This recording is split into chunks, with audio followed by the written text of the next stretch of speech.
ধীরে ধীরে এই ফুটবলের এই যে সাফল্য এবং ঔজ্জ্বল্য কমে গেল কেন?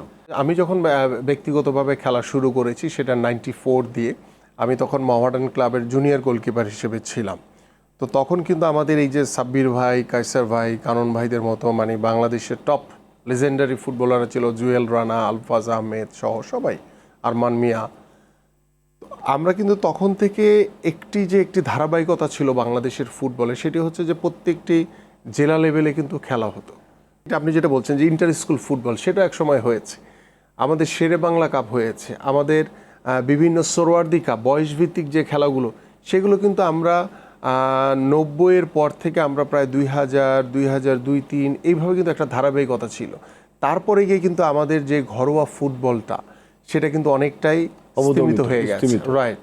তারপরে আমাদের যে সোরওয়ার্দি কাপ বা বিভিন্ন যে শেরে বাংলা কাপ হতো, সেখানে কিন্তু বিভিন্ন জেলার বা বিভাগের ভালো ভালো ফুটবলার যারা সবাই কিন্তু ঢাকায় এসে খেলার সুযোগ পায় না, কিন্তু ওই ফুটবলারদের থেকে কিন্তু পরবর্তীতে অনেকে ঢাকায় এসে খেলার সুযোগ পায়। তো ওই যে খেলার যে ধারাবাহিকতাটা, সেটা কিন্তু বন্ধ হয়ে গেছে।